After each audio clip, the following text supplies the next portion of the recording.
Évangile au quotidien. Évangile au quotidien. Vivons de la parole de Dieu. L'aujourd'hui de la parole de Dieu dans notre vie.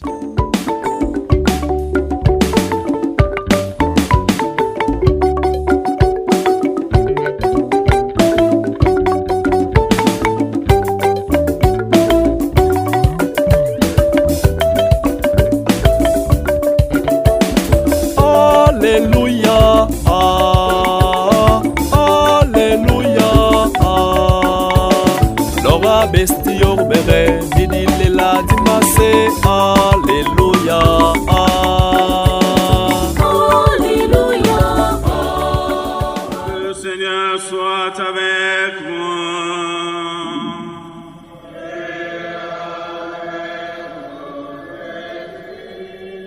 Évangile de Jésus-Christ selon Saint Luc.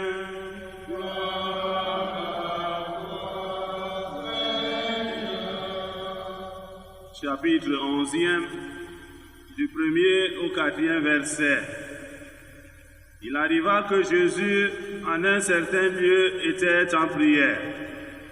Quand il eut terminé, un de ses disciples lui demanda: Seigneur, apprends-nous à prier, comme Jean le Baptiste lui aussi l'a appris à ses disciples.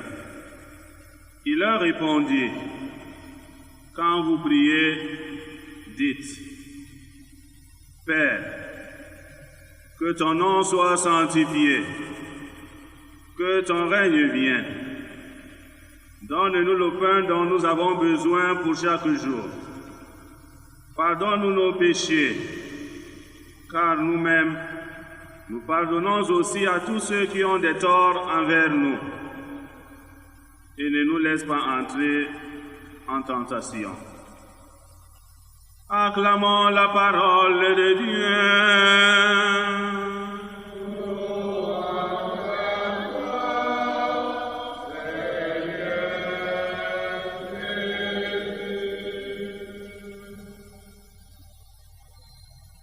Bien-aimés de Dieu,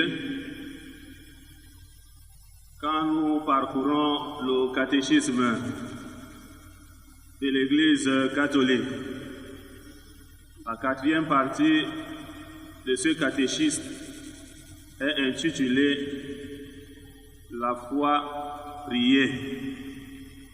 Et dans cette partie, on développe de long en large la prière du Notre Père. Et cette partie définit la prière comme étant l'élévation de l'âme vers Dieu, ou la demande à Dieu des biens convenables. Fin de citation. La prière nous unit à Dieu, et la prière établit un lien entre Dieu et nous. À toutes les époques, les hommes ont cherché à entrer en relation et en contact avec Dieu à travers la prière.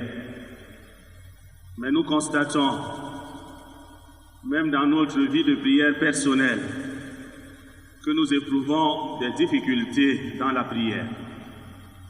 Il y a les distractions et nous nous posons des questions. Si réellement nous savons prier, et si les prières que nous élevons vers Dieu sont bien faites, de telle manière que nous qui sommes des pasteurs, le plus souvent vous rencontrez des chrétiens qui viennent vous voir et vous adressent ces demandes. Mon Père, je ne sais pas prier. Mon Père, comment prier? Que faire pour savoir que ma prière est exaucée? Ces difficultés que nous rencontrons dans notre vie de prière, même les disciples, les apôtres de Jésus l'ont rencontré. Jésus est un homme de prière. Lui-même nous le dit. Ma nourriture, c'est de faire la volonté de celui qui m'a envoyé. Jésus prie le Père. Jésus en union et en communion avec le Père. Et aujourd'hui, dans cet évangile, c'est après sa prière qu'un de ses disciples lui adresse cette demande. Seigneur, apprends-nous à prier. Mais il ne s'arrête pas là. Comme Jean le Baptiste l'a appris à ses disciples. Donc ça signifie que ces disciples de Jésus a vu Jean apprendre à ses disciples à prier. Et il voudrait aussi que Jésus les mette à l'école de la prière. Peut-être, ce disciple, comme certains chrétiens aujourd'hui, s'attendaient que Jésus lui dise « Va acheter le savon de Saint-Michel, va acheter le faux précieux sang qu'on vous vend, va acheter les encens des Indiens que je vois qu'on vous vend et que certains apportent le plus souvent pour que nous les bénissions et que moi je rejette. » Certains peut-être se disent ou s'attendent que Jésus leur donne une formule magique, comme beaucoup d'entre vous dans leur sac, on trouve les prières de Charlemagne. Charlemagne n'a jamais été saint. Ou certains d'entre vous attendent qu'on leur fasse des bains spirituels. Ou certains auraient attendu que Jésus leur dise, voilà une formule. Non.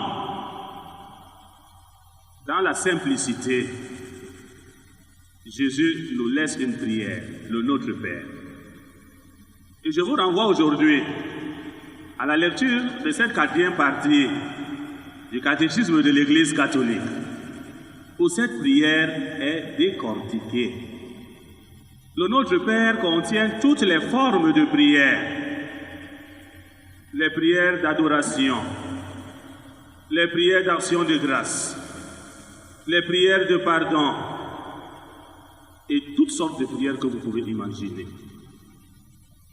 Allez, relisez et relisons le catéchisme de l'Église catholique. Bien-aimés de Dieu, quand nous parlons de la prière n'est pas un acte magique. Dans la prière, nous nous abandonnons entre les mains de Dieu, entre sa volonté, et sa volonté se réalise en nous, et c'est lui qui réalise cette volonté.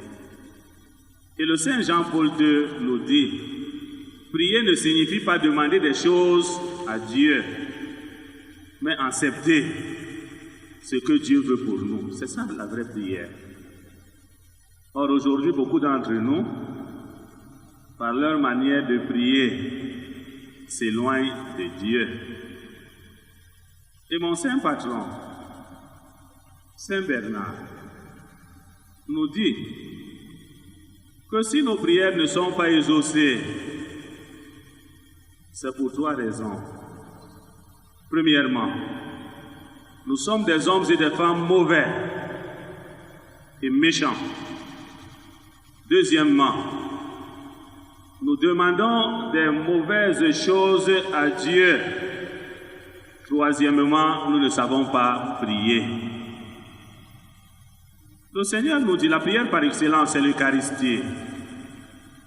Avant d'aller offrir un sacrifice, nous dit Jésus, si nous savons que nous avons un différend avec notre frère, déposons d'abord l'offrande, allons nous réconcilier. Le plus souvent, nous élevons les prières vers Dieu en cachant nos péchés. Et nous ne voulons pas nous convertir, ni abandonner nos péchés.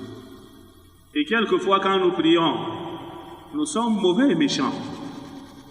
Certains parmi nous adressent à Dieu des prières égoïstes et mauvaises. Vous avez votre voisine au quartier ou dans la famille. Vous ne vous entendez pas. Les enfants ont présenté un examen. Mais tout le temps, vous venez à l'église. Vous venez à la messe et vous dites au Seigneur, si tu peux même faire que mon enfant réussisse et que son enfant échoue.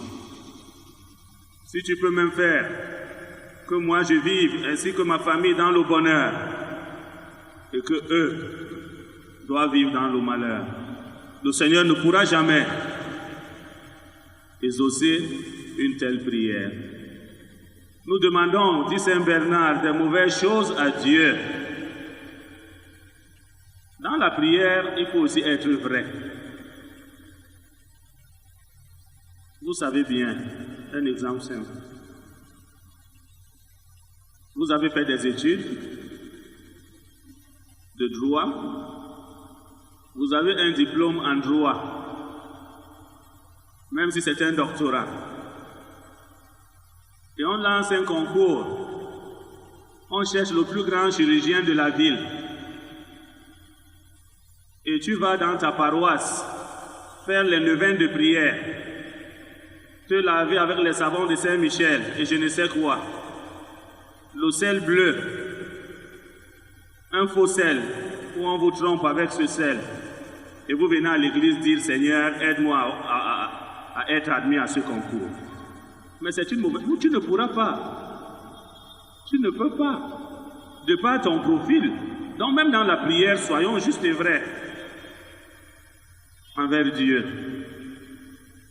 Et nous ne savons pas prier. Le plus souvent, nous nous éloignons dans la prière. Nous pensons que c'est à force de réciter certaines formules que notre prière est exaucée. Non. Nous n'obligeons pas Dieu dans la prière. C'est Dieu qui sait ce qui est bon pour nous. Mais aucune prière ne se perd quand nous élevons nos prières vers Dieu. Mais Dieu sait. Nous pouvons demander une chose à Dieu. Et il réalise qu'en ce moment, nous n'avons ni la force, ni les moyens pour supporter, ni porter ce que nous demandons. C'est lui le maître des temps et de l'histoire.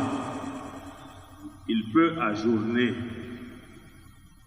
Aujourd'hui, comme cet apôtre, demandons au Seigneur la grâce d'être des vrais orants, la grâce d'être des vrais hommes et femmes de prière, et que lui-même soit pour nous un modèle de prière, à travers ce notre Père qui nous laisse aujourd'hui un riche testament, un bel héritage, que dans notre cheminement de prière, le Seigneur nous donne la grâce, non seulement de découvrir sa volonté dans la prière, mais de l'accepter aussi en toutes circonstances. Et que chaque fois que nous serons dans la contrariété, dans la joie, que notre source doit résider en Jésus à travers la prière. Loué soit Jésus-Christ.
Hosanna.